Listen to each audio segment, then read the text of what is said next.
relationships are a continuous learning process. So not just in monogamy, but non-monogamy, friendships, whatever. Every relationship is a continuous learning process because no one stays the same. We all grow and change. And welcome to Normalizing Non-Monogamy, the podcast where we interview incredible people from across the entire spectrum of non-monogamy to hear their fascinating stories. We strive to bring guests on the show who have a healthy approach to non-monogamy. However, it's important to remember that everyone does it a little bit differently, and the views and opinions expressed by our guests do not necessarily reflect our own. Additionally, we produce this show for entertainment purposes only. Please be aware that we aren't doctors or therapists. Consult a medical professional for anything regarding your health that you might learn about on the show. Enjoy! Welcome to episode 135. We're Finn and Emma, and today we have an interview with Jhen.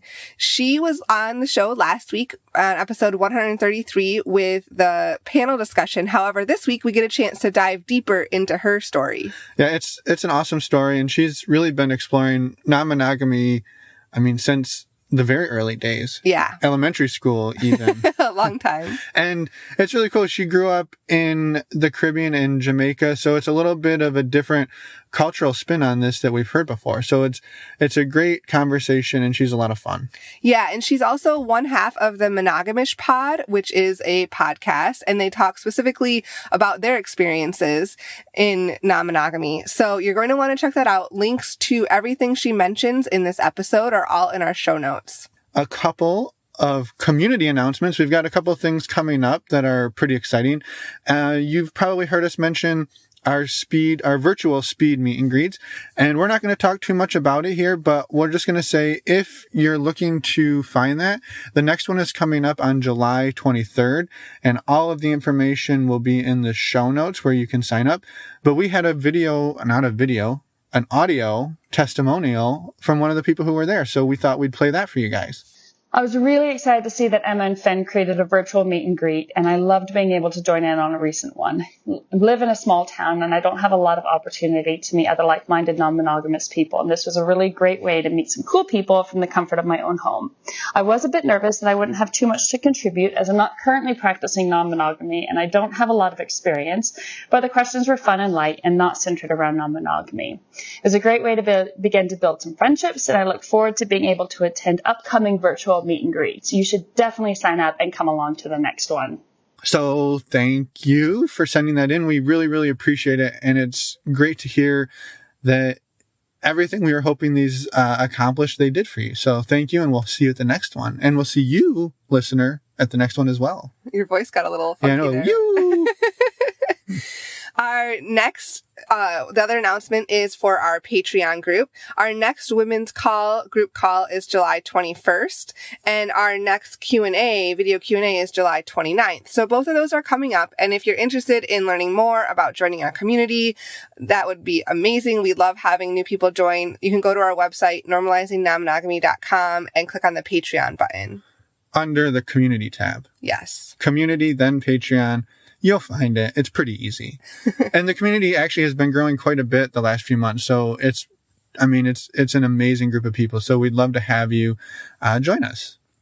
Finally, one quick word from our very lovely sponsor, Alt Playground, which is an online dating community for non-monogamous and open-minded people of all varieties. So it's one of the most diverse, if not the most diverse, community for meeting other non-monogamous people on the internet right now. And we're excited to be helping promote them, along with, honestly, Jhen. Jhen is one of their sponsors as well, or she's sponsored by them. Yes. That's over a dozen other podcasters are being sponsored by them. And they were originally on the East Coast. However, they're working on pushing throughout the U.S. And so we have seen lots and lots of new people joining throughout the U.S. over the last month since their rollout of this push on June 1st. So that's really exciting. Yeah, we're living on the West Coast now, as people know, and we've actually started to see people signing up out there. So it's the national push that they started back in June has really, really worked, and it's super exciting to see. And again, we're excited to be a part of it. And they actually told us that this is the largest growth that they've seen since they started the site over a decade ago. So you're going to want to go check it out. Yep. go to altplayground.net or to our website, normalizingnonmonogamy.com, and you'll find links under the resources page or on the homepage to hook you up. Yeah, so let's go now talk to Jhen. Also, one quick confession that's going to happen in this episode at the end. Oh, yeah. I don't know. I might turn some listeners off. Yeah, Finn has a confession of something he doesn't like. Some people might not like what I'm about to say. It's a fun discussion. So, yeah, let's go talk to Jhen. We'll go with the flow. We're loosey goosey. We're just rolling with it. That sounds wonderful. We're all fluid Yeah. here. Yeah, We'll be fluid bonded by the end of it. What? Ooh, that's how that naughty. works. Whoa. Naughty. I mean, it has been a couple of hours. I feel like we're at that level already. Yeah, well, maybe that's a good segue to welcoming Jhen back. If you listen to the State of the Union podcast from July 6th, you'll recognize her voice and hopefully some of her jokes.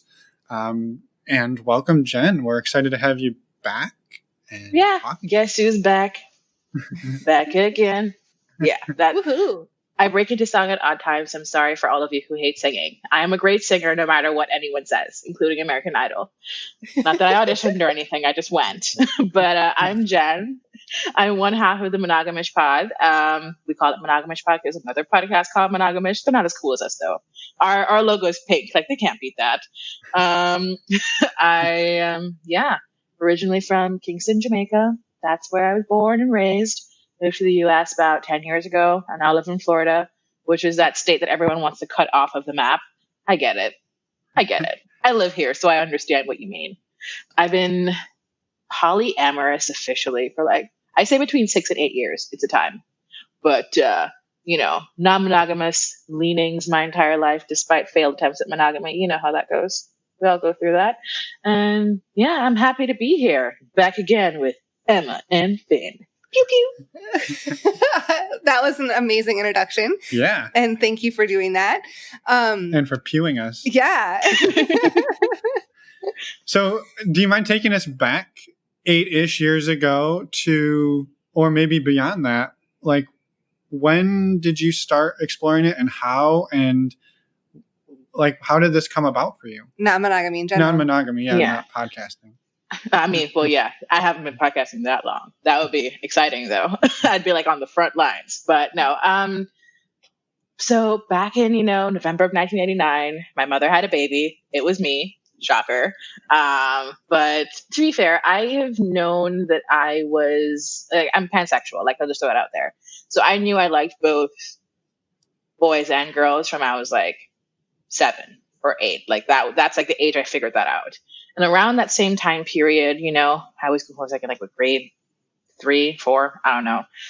So my then best friend, we both liked the same boy. And so instead of fighting about it, as good girls do, we decided to just share him. So we just alternated days of the week that he was our boyfriend. So he was my boyfriend, say Monday, Wednesday, Fridays, and her boyfriend Tuesday, Thursday, Saturdays. And Sundays he got to be with his parents, I guess. That's fine. But, that's how that worked. So I think looking back now, I'm this should have been assigned to you.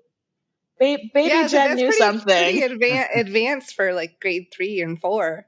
I mean, we got into arguments, of course, because it was because she lived closer to him than I did, so I was pretty jealous. Yeah, I experienced jealousy back then. I was but I want to play with him this Saturday. It's not fair that you get to play with him all the Saturdays that you want. A lot of arguments. We got into a huge fight because of me wanting to rework the relationship. But later on, we decided that it's okay. We're not really going to date now. When we get older, when we turn 30, if we're still single, we should get married. And I was this is a great idea. So my then best friend is a lesbian. So really, I'm the front runner for the situation. But I'm 31 and we're still not married. So it's all good. And so beyond, let's say beyond the elementary school years, when you started thinking about this more as a real, not that it wasn't real, but as a real possibility for a relationship model, how did that start to come about? I am I'm pretty and everything, but I'm also the kind of person that attracts women. This is like not being like tooting my own horn or anything. Like this is like a proven fact from like my late high school years, whatever, when I was, being naughty out in the world.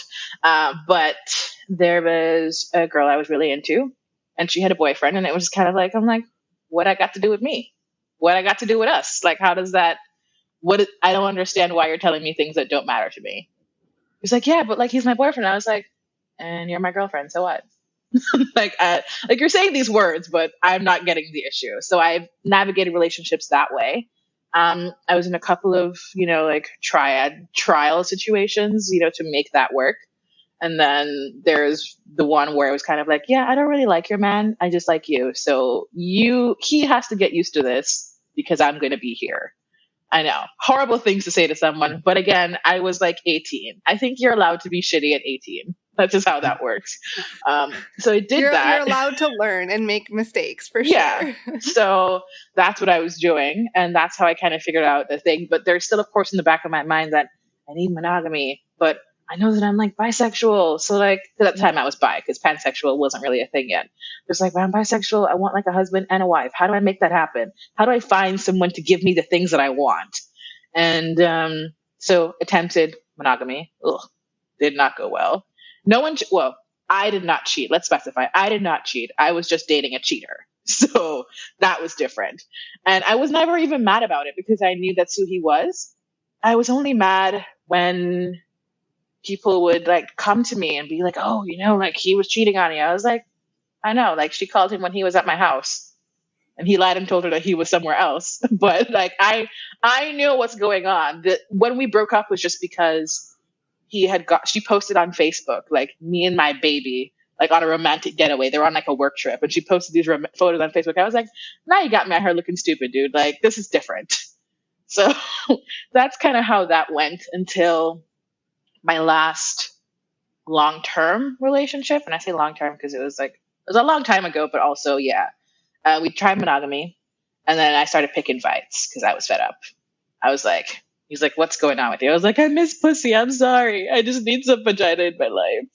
And he was like, okay, let's make this work. I knew that you were bi when we started dating. How can we get you what you want? And I was like, really? Yes. And so we navigated a sort of like open relationship thing. He was very jealous about like intimacy stuff, but so kind of like going that way where I was allowed to sleep with other women was like really great. But I only fucked my friends. So there was already intimacy in a different way there. Sorry. Yeah, I only fucked my friends. That is my thing.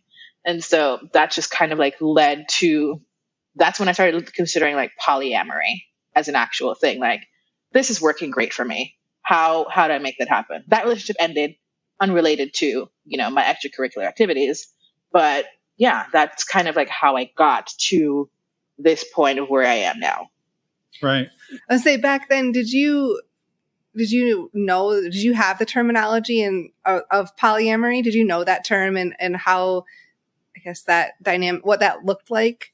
I watched Big Love, so I knew I didn't want that. In particular. But no, I think I was considered it more of like an open relationship thing because polyamory wasn't really a word that was bandied around much, even on television. It was more about like swinging and open relationships and things. And the word polyamory never really popped up on my purview. I mean, I'm not an only child, but I'm like the eldest. So I watch a lot of TV because, kids are annoying when you're a kid. So those are the things that I was exposed to just as words. So like bisexual didn't even come to me until, I started watching Queer as Folk with my mom, which is a whole separate story. But yeah, because I said I'm 31 and Queer as Folk came out in 2000. So I was pretty young watching those boys bang it out on TV. Hashtag Brian and Justin forever. So back, even when you said when you were 17, 18, you were sort of I don't want to say the third in a lot of relationships, but you were messing around or fooling around with the women of typically other couples. And it was sort of just like, I'm here. We're obviously connecting. Your boyfriend needs to be okay with this because like there's clearly something here. And that just was sort of the MO for that time. Yeah, it was. I mean, like I said, we tried the triad thing, but some people are just not that great. Sorry. Like, and I do this thing where like I judge you. Like when I get to know your partner, like if I don't like them a lot, I'm like, there must be something wrong with you too. Because if you like this, then something's off here. Right. No, and then you said even when you were in a monogamous relationship, your first one that you tried, it sounds like like you said, it wasn't the cheating that bothered you. It was the don't make me look stupid in front of everybody else. Like don't post it on Facebook. Don't embarrass me. Like you can go and fuck whoever you want. Just don't make me look like an idiot for it. Yeah. I mean, it's like, she can't be posting that she's your damn girlfriend on Facebook. Everyone knows that I am your girlfriend. That's how this works. Like they already think that I'm quote unquote stupid because they've seen you about town doing whatever you got to do. Right. But it's one thing for someone to like see it with their eyes, but not really have any evidence. When that girl got crazy and posted that on Facebook, I was like, oh no, baby, I cannot do this anymore. I'm okay with you doing whatever you want, but it's not going to be with me. She's now your new girlfriend. Congratulations. Right. Well, and I was also curious culturally, like growing up in Jamaica, how is non-monogamy either perceived or like, is it culturally a thing there? Like, how does it work in that culture? I mean, we're a Christian society, so we don't believe in sex before marriage. We don't believe anything like that. I mean, all of our schools are also religious, so we go to devotion every day from kindergarten all the way up to college. But I will say that non-monogamy is normalized to the extent of cheating. So men are allowed to have as many women as they want. We call them galluses. Like you have as many women as you want, right? And a gal is a woman, just so you know. Yeah. So it's like, yeah, allowed to have as many women as you want. This is totally fine. And your woman has to be at home pining for you and waiting for you. And I'm sorry, like, I don't believe in that. Like, if you are going to be out here doing whatever you want, and people do this whole farce where they're like, oh my God, I can't believe he's cheating. This is so upsetting. Oh, goodness. And, then they take them back anyway. I'm like, you sanctioned this. You do know that this is allowed. You can just use these words and the words will be okay. Words mean things. So don't say he's cheating on you if you already know he's sleeping with somebody else. It means that you allowed this to happen. This is not a secret. So I think that's how non-monogamy is viewed. But once you start saying the words like consensual and ethical, people are like, whoa, what are you talking about? That's crazy talk here. You can't say that. What do you mean consensual? No, the only non-monogamy we allow is cheating. That's it. Right. So it's sort of like an unspoken, like everybody knows it's happening, but it's never spoken about. It's not really happening. It's sort of like a ghost. Yeah. We don't use the non-monogamous terminology for this. Like no one says open relationships or swinger or whatever. It's just like, oh, well, you know what that person is like those little jokes like that. Like, oh, you know what they're like. And it's just like, yeah, but words mean things. We call things what they are. You're either in an open relationship or you're not. You're swingers or you're not. The words exist for a reason. Use them accordingly. That's how I've always felt about it. But yeah, it's just very hush hush, unspoken things. Right. Yeah. Well, and then once you started putting the label to it, right? You said you kind of had the boyfriend where you told him you needed some women time, and he was like, well, okay, well, let's make this work. That sounds like a pretty nuanced view from somebody. I assume were you still in Jamaica at that time? Yeah, that's when we were still in Jamaica. I mean, we had done long distance for a bit. I lived in New York for a short time and came back for some family stuff to Jamaica. And so we were together that entire time period. But yeah, I mean, I lived in Jamaica for a year before I moved to Florida again. So it's like we had those conversations, and like I said, so I'm going to give you some tea. It's like tea that people don't really know, but also know. So one of the girls that I dated for a time, he was her boyfriend at the time. So he was the one that I had no interest in and didn't want to date at that time. And so, when she and I broke up, he and her broke up first and then she and I broke up, and things were very, very different. And so he always knew about this part of me from the very beginning, from firsthand experience of thinking that I would steal his girlfriend from him permanently. Let's put it that way. So this is not a shock. He had some secret insider information. Yeah, it's not a shock or a surprise. I think you're probably surprised that I waited this long to mention it. because this was like a good couple of years into our relationship before I said anything. I was feeling the itch. I was like, I like how you put it. I need some lady time. I was like, that sounds nicer. That sounds less crass. I'm going to use that. I need some special lady time. I specialize in making inappropriate things appropriate. Yeah. Sure. We'll put that on your resume. Make sure people know that about you. It's actually my my official title. Ooh, love it. I'm learning new things too. So when you started down that path, you said it kind of didn't work out, but then you sort of had the new model, right? You had a new set of skills, maybe. Yeah, I had a new set of I mean, because of course I had done more research at the time. You know, the internet was accessible, but not very accessible for a period of time. So now everything's actually on the internet. So in this time period, I was able to like do more research and figure out what exactly is it that I want, and like really do a lot of introspection for myself also, because it's like, do I want necessarily a male primary partner and then having, you know, female secondary partners? So it's because, of course, this is also before realizing that gender is a construct and that, you know, there's a lot of range in that also, which is also how I figured out pansexual, because that all those things take time. You know, I think like every step of this process has been like a learning curve, like just like an evolution of sorts. So I had the framework for kind of what I wanted, and I was like, well, let's really think about this. How do we make this happen for us? And then I stayed mostly single for a long, long time. So I did a lot of work on myself internally, and I didn't even really start dating until fairly recently. So like I was in situationship or like in some form of relationship, but nothing like very, very serious, while I really took the time to figure out what exactly am I doing? Where am I going? Who am I going to be? How am I going to show up in these partnerships I'm looking to have? And just long, hard work. I don't know. I think back on those dark days. That's how I pretty much like. I went through a whole phase, which I think everyone goes through that maybe at multiple times in their life. But yeah, I went through like a serious whole phase. I was doing all the things and really, really just trying out as many things as I could to figure out how I wanted to proceed for the future. Because I do want partnership and I do want a family of sorts, but how does that align with me being solo poly, which is what I identify as right now? It's like, do I really want to nest with someone? And I've decided that, can I have a separate wing? If we live in the same house, can I have a separate wing? That would be nice. Like we all have our own wings or like rooms or whatever, or we have like a duplex where I live on one side, live on the other side. Things like that. I'm okay with merging some finances, but not all. So it's a process trying to figure out, even now, I guess, especially with COVID, how we're going to move forward. Yeah.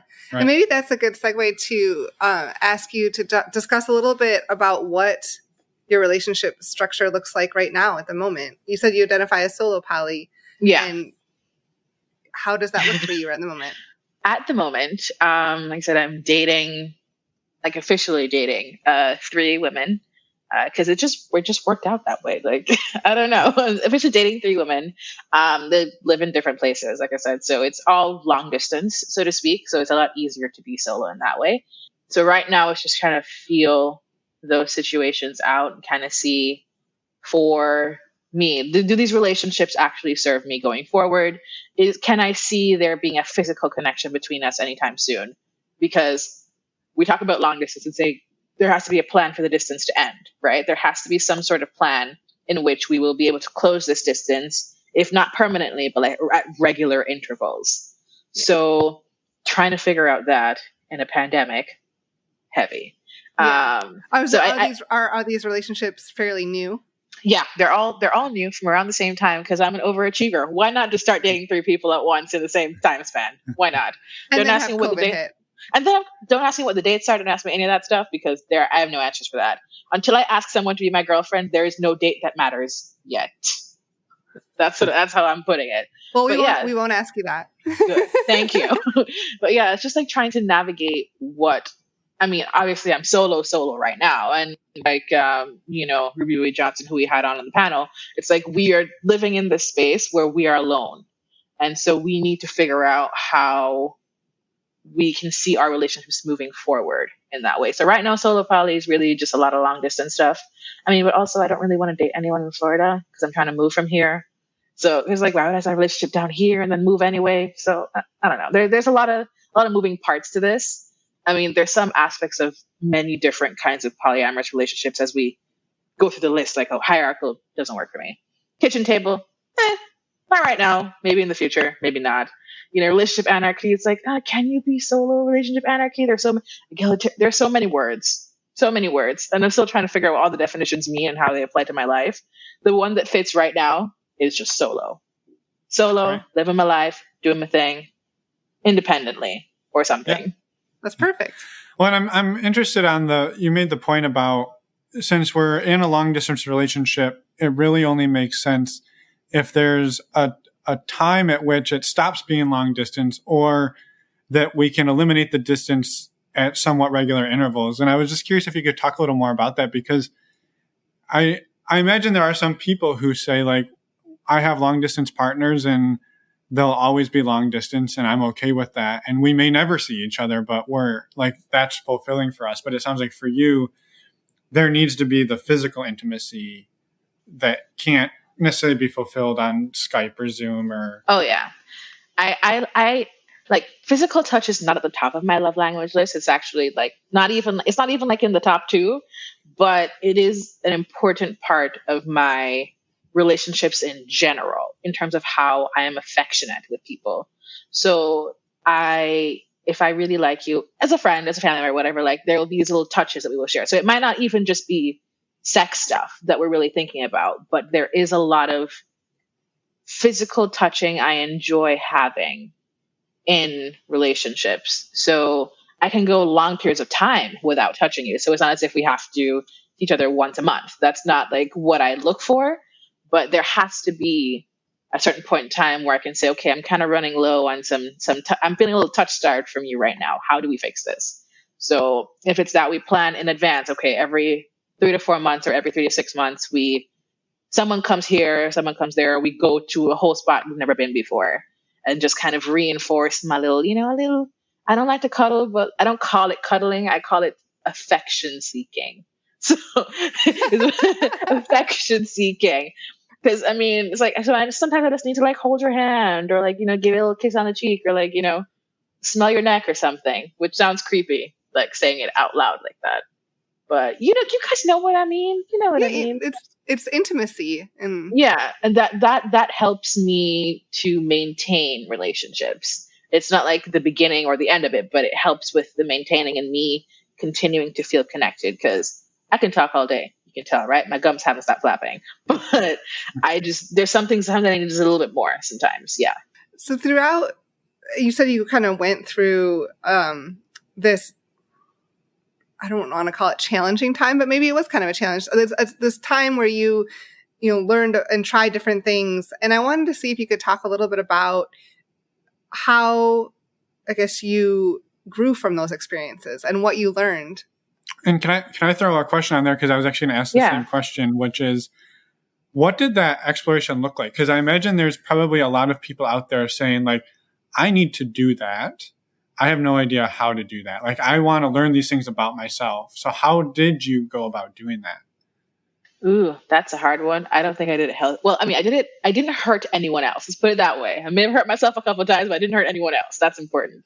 Try not to hurt yourself. Step 1, guys. Don't put yourself in situations that you cannot handle, because did that, not great. I honestly, I said, I tried dating apps. I did the whole dating app thing. That's, I think, my first step after doing all my reading, of course. I like to research. So that was the easy part. Did all my reading, and I did dating apps. Or it's kind of like I tentatively put on there like, oh yeah, I'm polyamorous, or like I'm non-monogamous or whatever. And then the unicorn hunter swept in.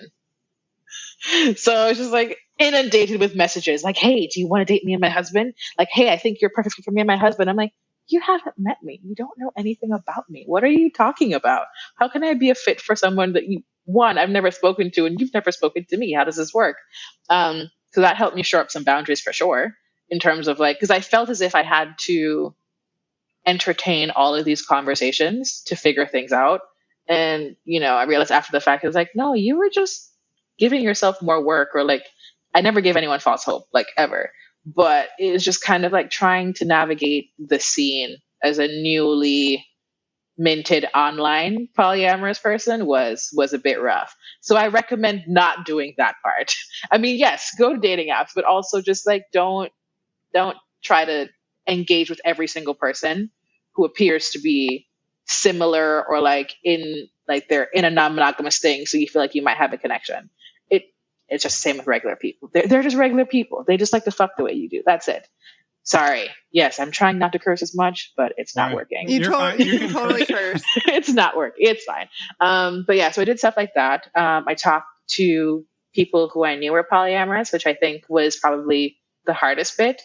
So I always recommend kind of talking to someone you know who's into non-monogamy before you make any real big leaps. Because even if it doesn't apply specifically to your experience, you can kind of get an idea of how the rest of it works. So, I mean, I'd never been officially non-monogamous in the US before. So dating in the US is very different from dating in Jamaica. In Jamaica, we don't date. Like you meet someone through someone and then you go to the movies a couple times and you text and then eventually like you're just together. You just happen to fall into a relationship.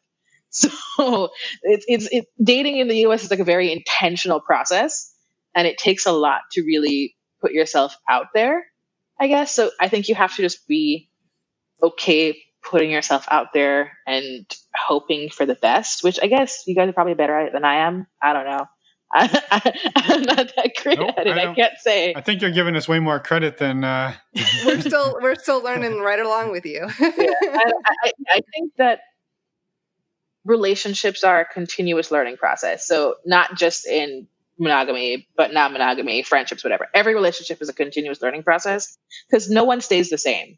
We all grow and change. And I know that me 6 years ago is not the me that I am right now.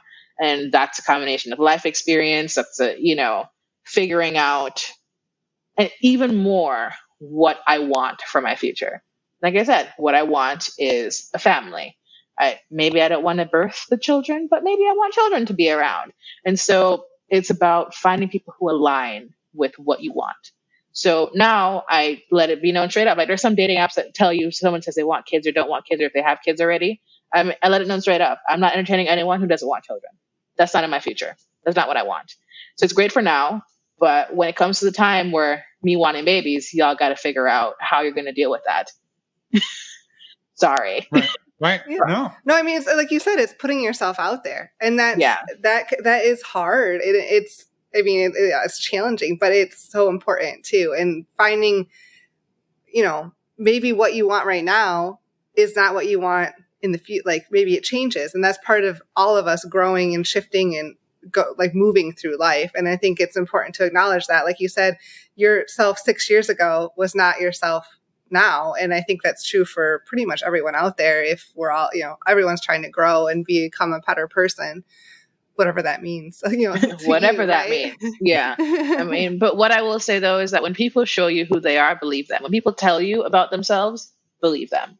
Yeah. Don't believe you can change anybody because they're only going to change if they want to. If they change for you, it's going to be fake. They're going to resent you. It's a whole thing. There's a lot, and it comes up a lot, I think, in polyamory and like non-monogamy, especially where it's like this expectation that you can kind of, when people are starting out. So like you think that I can fit all my partners into this mold. It's going to be this thing. It's going to be great.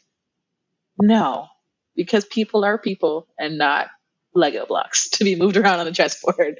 Like everyone is an individual and you have to kind of account for so many different personalities in every relationship. And it's not just you and them. Like what if they're dating other people? So it's like your metas and how that influences your relationship and making sure you have solid boundaries for how you want to do things and be able to have conversations if those boundaries are stepped over or, I don't know. I feel like I'm rambling now, but you get what I mean. No, I really appreciate you bringing up that point because it's really important. Like you can't change people. You have to accept who they are. And I accept that might change and it might not change. I was curious to pry deeper if you're okay with it. You made the comment that don't do harm to yourself or to other people, but that you did end up in some situations that maybe you learned a lot from, or that were really difficult. And if you're willing to talk about those, maybe to help others learn from that to some level. Oh yeah. I mean, I don't know if this is going to help anyone, but I lost two people very close to me in very quick succession. And so my solution for that was, of course, to go through a whole phase, one, and then two, to try to dive into a relationship almost immediately, because that made sense. That's absolutely how that works. We want to trauma bond with people. That's the thing. That's what's happening right now in the world. So I started dating someone. We knew we were non-monogamous. It was easy, simple. There was a lot of intimacy shared right away. There was a lot of secrets shared between us. But they were not really open to non-monogamy. They were just doing it because it seemed cool, I guess, if that makes sense. Like, they were interested in me, but it just seemed cool. And then I ignored a lot of red flags in that relationship. And so things kind of came to a head. Like, what was the last straw for me was we were supposed to meet up. And I was like, okay, well, send me the address. No address came. So I'm like trying to get there based on like memory. And the neighborhood is not the best neighborhood, right?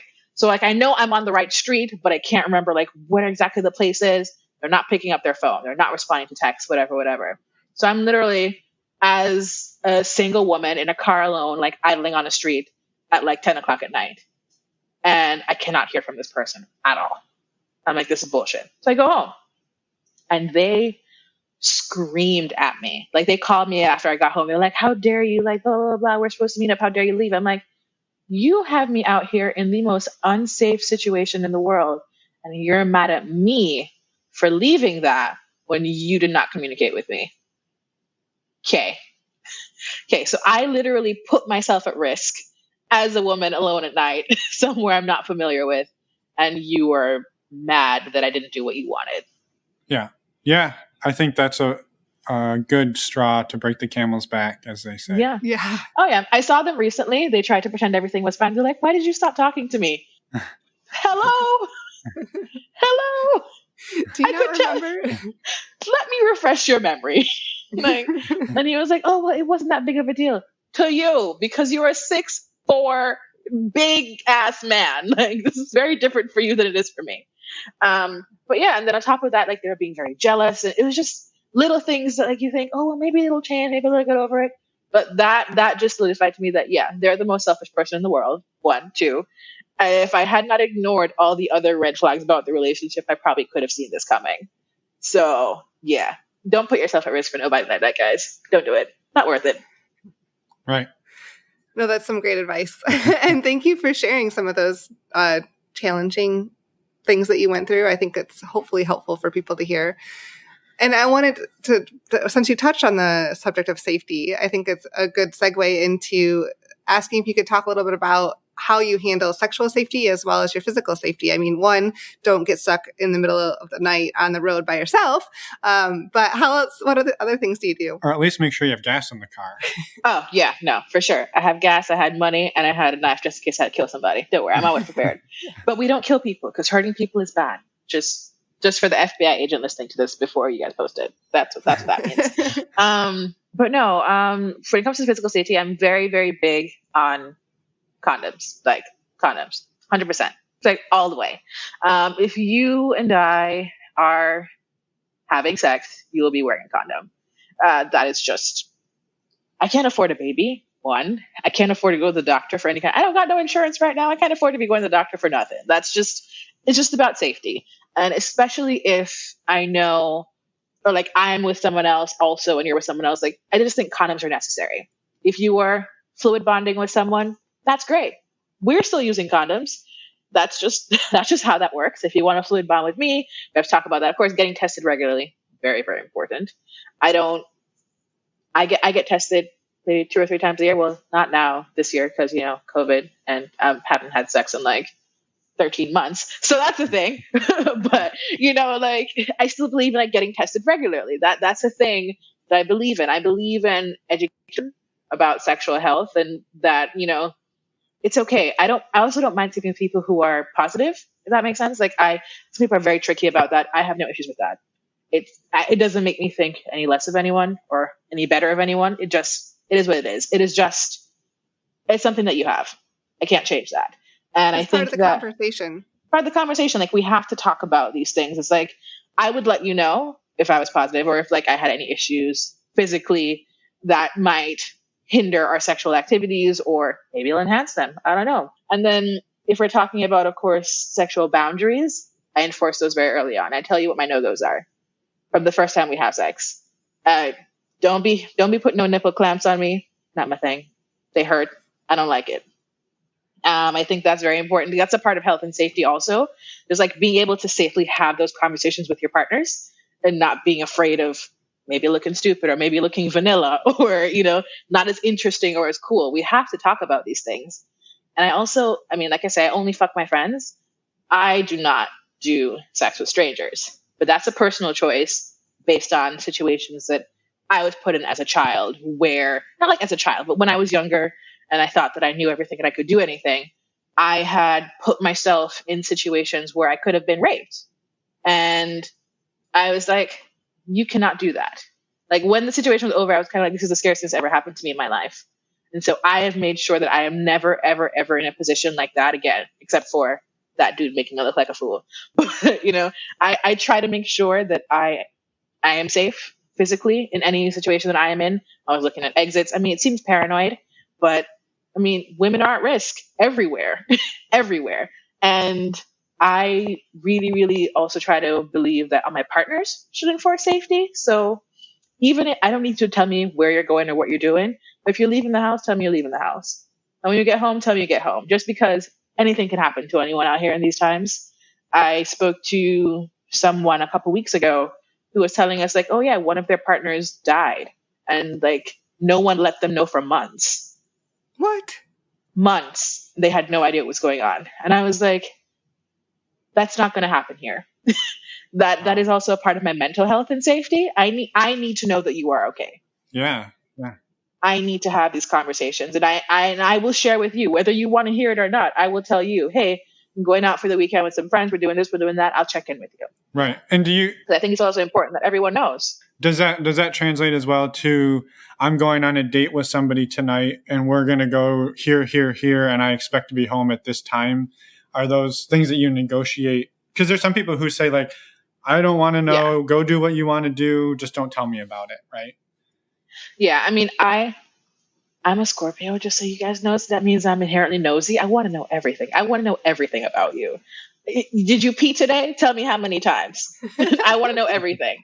But yeah, so I might not tell you exactly where we're going, but I'll tell you like maybe like the general area. If you ask, I'll tell you like a general area because I'm also inherently shady, also a Scorpio trait. So I'd be like, oh yeah, I'm going out with someone. You'd be like, who? A person, but if we're in a relationship, I'll tell you something, probably a bit more than that. But yeah, I will let you know generally like where we're going, like what time I expect to be home. And if that changes, I mean, I can also just duck into the bathroom and shoot a quick text like, yeah, things are changing. I'm actually going to their place instead. I don't have to give you the address, especially since my partners are long distance. It means nothing to them. But just stuff like that. I think that is important, just to like at least have a general idea. I like to know. If you don't like to know what I'm doing, that's fine. I'll tell you I'm going out, and I'll tell you when I got home. Right. Yeah. Right.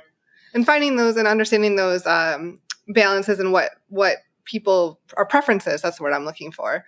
Yeah. I mean, like I said, I prefer to know everything. Tell me everything. You got their social security number? I'll do a background check. I want to know everything. Well, and maybe that's an interesting dynamic as well. Has that ever landed you in a situation where it spurred jealousy, where you're like, tell me, and then they told you and you're like, maybe I didn't want to know? No, because I only get jealous of my friendships. That's a weird thing about me too. So like when I was younger, I would get jealous of romantic relationships. But now it doesn't really manifest the same way. I save all of my jealousy from my friends having friends who are not me. Like, how dare you? Like romantically, like I generally am okay with anything that you tell me. I think I have been hurt before by things because they were kept from me and I found out after the fact. So I didn't feel jealousy as much as I just felt literal pain that they felt they couldn't share that with me, or that they deliberately kept it from me for whatever reason they had. It was selfish. So, but maybe you have a good reason for keeping it from me. You know what I mean? Maybe it is. And so, but yeah, I can't say that I've ever experienced jealousy for like knowing something like that in a relationship. Right. If that makes sense. No, makes sense. Well, and I maybe the follow up to that is if it's an interesting one because you said you get jealous in friendships, but you only fuck your friends. So those two seem to clash. Yeah, conflict it a seems little to clash. Listen, I'm not mad about who you're fucking. I'm mad that you're friends with people who are not me. Okay, so you're not mad So about it's the like, things they're doing. You're just mad at the general fact that they're friends. yeah, it's like, what do you mean you're going out with so and so? Like, I'm your best friend. You can't go out with that person. What is wrong with you? No. That's what I say to my friends. If it's my partners, I'm like, oh my God, you're going out. Tell me who it is. Tell me what you're wearing. I need to know. Like, are you doing your hair a different way? Like, if you're a guy, you're going to shave. Like, tell me what kind of vibe you're looking for tonight. I'll help you pick your outfit. If you don't know what restaurant you want to go to, I'll help you pick the restaurant. Like, I am compersion all day in romantic stuff, but don't you dare be friends with somebody else. It's almost like you have the switch in your head. Like that's for some reason something like that triggers for friendships. Yeah, I mean, I can talk about that a bit also. That is just because I am very insecure in friendships. And that is part of childhood trauma. Yeah. Don't we love childhood trauma? It's our favorite thing.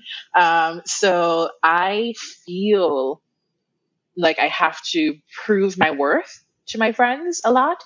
And this doesn't translate as much into romantic relationships. I'm like, take me or leave me. Because I think I also, for a long time, viewed romance as temporary. That's just based on, relationships I had seen and they've been exposed to in my life. But for my friendships, my friends are my family. And so I try to serve them, if that makes sense. Maybe sometimes the detriment of myself, sometimes not, just like trying to prove that I belong in the circle. So that is what that is about. Yeah, and that makes sense. As depressing as that sounds. Yeah, no, that makes complete sense. I mean, a lot of things in our lives that we have that switch in our brain to turn things and turn off and on. Like it's because of our past, and whether that's a good or bad thing, we're all who we are because of our experiences in life. Yeah, I mean, I guess it remains to be seen how good or bad it is. We'll check me back in 2 years. Yeah. I mean, the fact is that you know about yourself, though, right? And so you can tell people, and that's really important. Yeah, I was curious on because you oftentimes hear people say, "Well, we're friends, so we don't want to take it to that next level." And for you, it's I only take it to the next level with people who I'm friends with. So it's sort of those two differing models. Has the only fucking your friends model ever ruined friendships? Like, has that been the thing or are you able to we tried the fucking, it didn't work, so we're just going back to friends? Like, you have the ability to on and off with that. It hasn't ruined a friendship because of fucking. The friendship was ruined because we tried to have a romantic relationship. Okay. So when it was just fucking, it was great. Like, we were on the same page. But when we were like, well, maybe we should try because the sex is so good, and that did not work. Right. So that was a bit of the sticker there, because when you're just having sex with someone, yes, it's intimate and it is intimacy, but it is very, very different. Very, very different from when you're trying to think about building an actual romance with someone and what that could look like. So I will say that, yeah, the romance part has ruined friendships, but I'm still pretty much like, okay, I'm not friends anymore with everyone that I fucked because, like I said, I started only fucking my friends because I fucked strangers. So that was the thing. I mean, he wasn't like a real stranger. I thought he was a stranger, but then he turned out to be friends with like the guy I dated next from high school. It's a weird thing. So I have never met a stranger who stays a stranger. Let's put it that way. And Jamaica is small enough that you will meet someone who knows them, but they'll pop back up into your life whenever they're ready. Yeah. Right. Let's just be like that. Yeah, and no, it was not a judgment at all. I was just curious because there's a lot of people will, it's the whole friend zone thing, right? Like, oh, well, we're friends, so we can't. And I think it sounds like for you, you're like, well, we're friends, so we can. And that's we already have a relationship. We already have a connection. We would not be friends if there was not a connection. Right. And I am only friends with people that I'm not only friends with people I'm attracted to, but I'm usually friends with people that I am attracted to because I want them in my life. I like being surrounded by pretty things. That's well, I mean, if you have like common interests and like you get along really well, then yeah, like that makes sense. Yeah. So it's kind of like if there's, my romantic relationships, they have not always been the most attractive people on the outside, but like on the inside, I'm very attracted to them. I'm very passionate about people, and I love making connections with people. As introverted as I am, I know I don't seem that way, but I'm very much like I'm performing extrovert, if that makes sense. Like I'm very like in my little shell inside, but on the outside, I have a persona that makes me seem very big and brash and bold and flirtatious and vivacious. And so like when people date me, they're like, "Oh wow, you were not like this at all." I'm like, "I know. Can we stay home tonight?" So how has online dating gone then? Like you said, you're pretty new to online dating. You started dating 3 people. That's amazing. But like, how has that transition gone for you? Ooh, tricky. Like the people who can talk to more than one partner in a day, like having a long video chat. I don't know how you do it, because I talked to one of them and I'm done. I can text you guys later. That's it for the night. Goodbye. So it's been very interesting trying to balance like timing. Because I mean, there's 3 people, 3 different time zones, like 3 different locations and different family situations and living situations. So it's like, how do I balance this?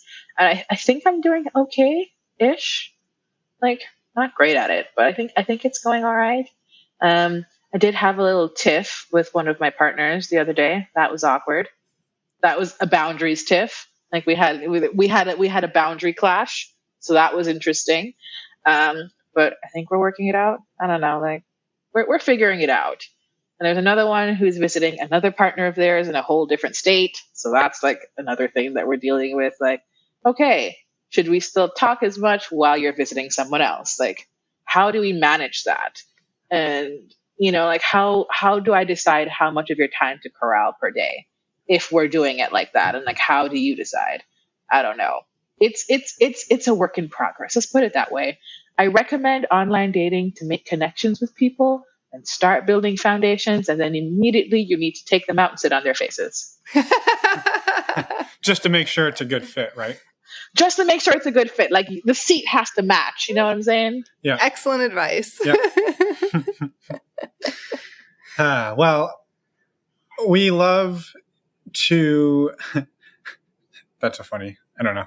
I got a kick out of it. You're still laughing at her joke.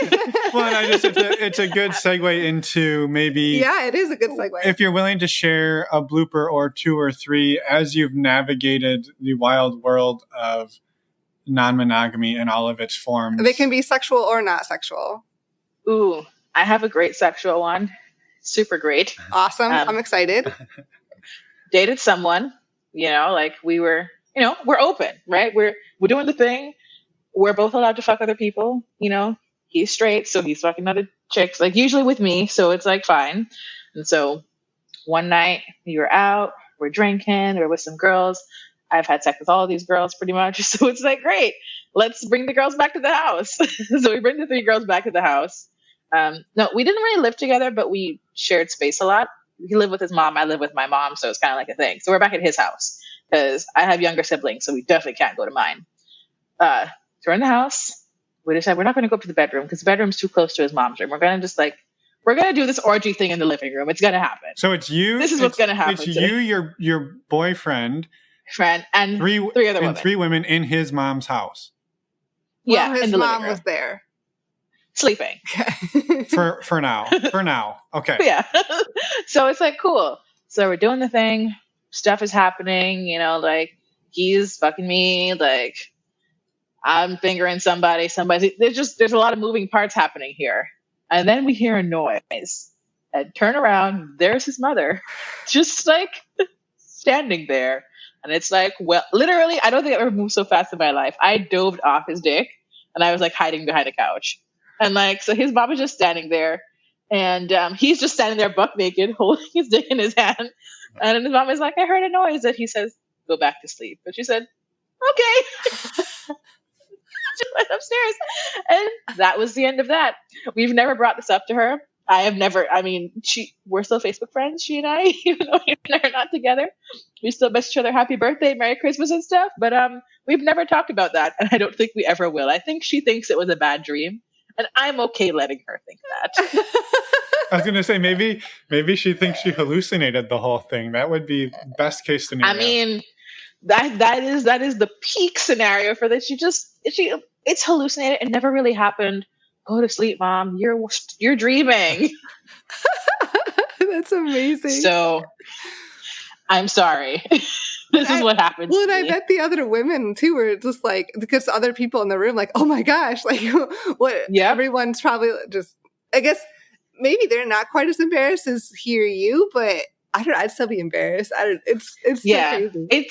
It's an embarrassing situation, but I think we'd all been liquored up enough that we still kind of found it funny. Like when she went back upstairs, I think I just kind of burst out laughing. Yeah. Like I was lying on the floor naked laughing. Like what am I supposed to do at this point? I mean, that's the best thing you can do at that point. What else are you going to do? Be mad about it? Like it happened.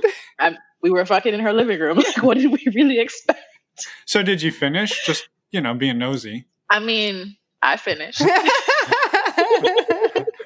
So yes, I think that's the answer. That's the most important part. I came. I'm good. I have another one that's not as funny. It's just more awkward because I was when I worked at a hotel. So I mean, little me work at the concierge desk of a fancy resort, and we had to bring things to their room when they call for it. Like, oh, I need more soda. I need more whatever. So they call. They're like, oh, we need more sodas for our mini fridge. I'm like, cool, no problem. Talk to my desk partner. I'll be back. I need the exercise.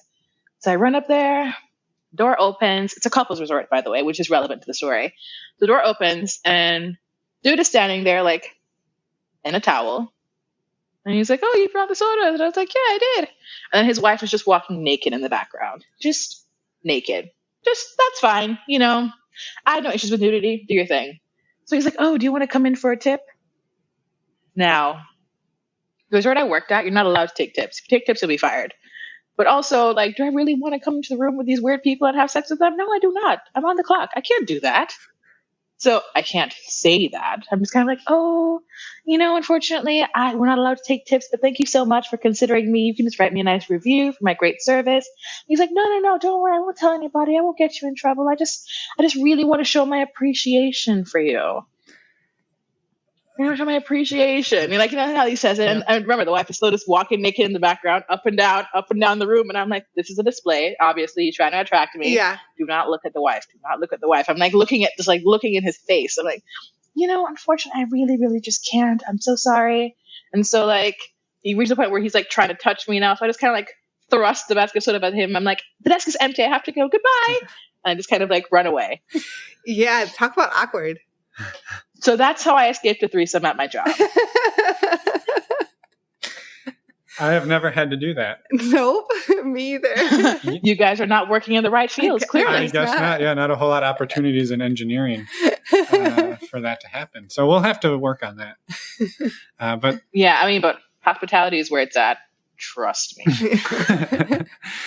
Awesome. Well, hilarious. Yeah. No, thank you so much for sharing those stories and for sharing your story and coming on the show and talking. And we wanted to give you a few minutes to plug your podcast and anything else you'd like to anything else we didn't talk about. Or talk about.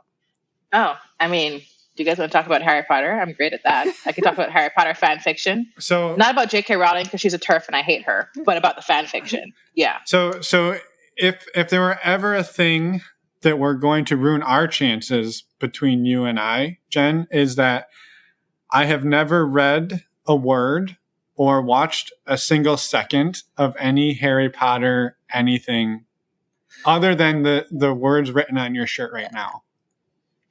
But are you open to it? That's the real question. It's not that it's quick. Listen, I was just like, nope, he's not. Don't let him lie to you. He's not open to this at all. It's not that I'm not open to it. I typically don't jump on bandwagons, maybe is the best way to say it. So when everybody's like, you have to do this thing, I typically do the other He doesn't thing. want to do it. So if there's a popular show and everyone's watching it and I'm like, we should watch this. He's like, no, because everyone's doing it. I'm like, I know, but come on, just sometimes. Is that how you felt about Game of Thrones? Never. So we've never watched any Game of Thrones. Oh, I hated the show. Don't worry. I read the books and I hated the show. So it's a whole. I didn't even finish the show. It was horrible. Yeah.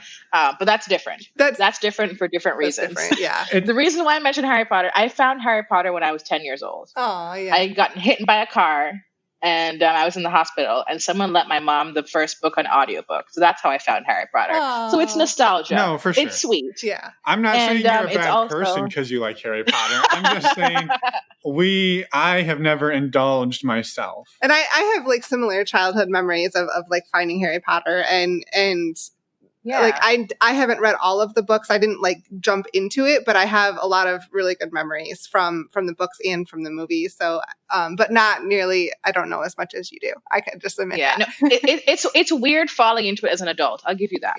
Yeah. I think that like I said, I'm 31, so I think that for me, the books and the movies are entwined together in a different way than people who are just finding it now. It's like, oh, it's books or movies, and you can understand both. But for us, because we were growing up at the same time that everything was coming out, it's weird. Yeah. So, but the reason I brought up Harry Potter is because the fan fiction is dope. So if you like to read and you're open to reading trashy fan fiction, Harry Potter fan fiction is really where it's at. Just saying. They have some great non-monogamous storylines there. They also have some creepy shit, but that's a whole different story.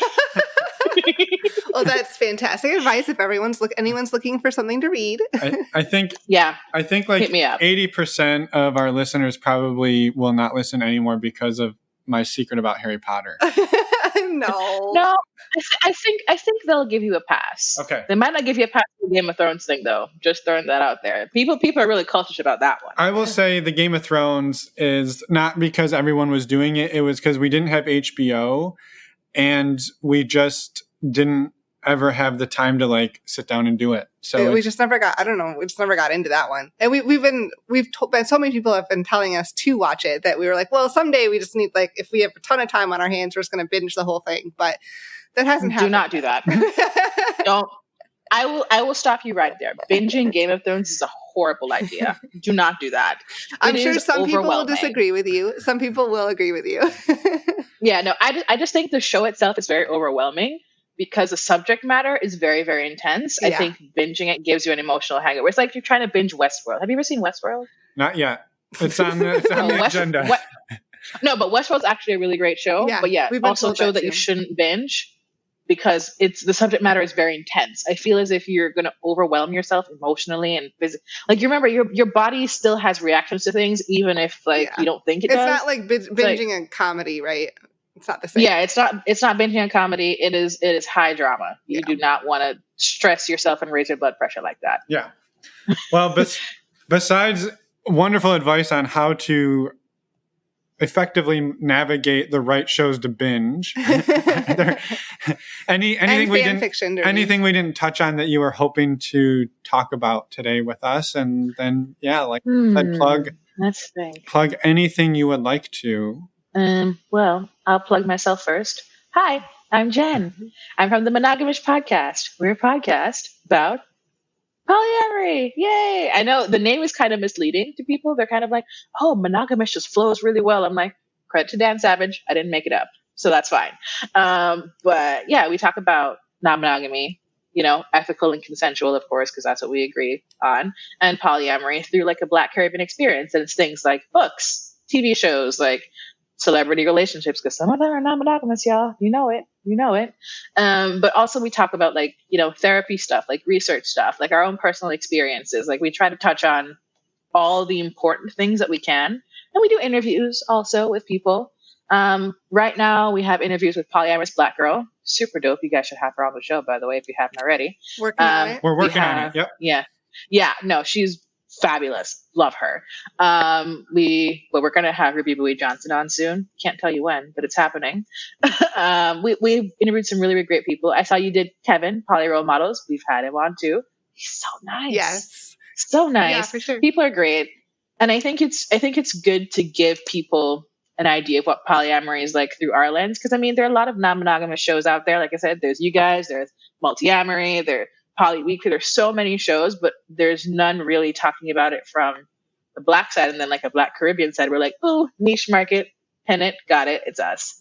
So you can find us on pretty much everywhere you get your podcasts. Monogamish Pod, we're there. You can follow us on Twitter at Monogamish Pod, on Instagram at Monogamish Pod, of course. We also have a Patreon because, support the youths. Support the youths. We're humble. And also you can find us there at, guess what? Monogamish Pod. We're trying to be streamlining everything. We do not officially have like a website yet, but like it's on the list. It's like a WordPress thing right now. There's like monogamishpod.wordpress.com. We put the show notes there. I write them and I'm very funny, so you will like them. Perfect. Well, we will make sure to put links to everything of yours that you've created in our show notes on our actual website, not to one-up you. But... no. I caught that. I've received it. I've held it in my heart.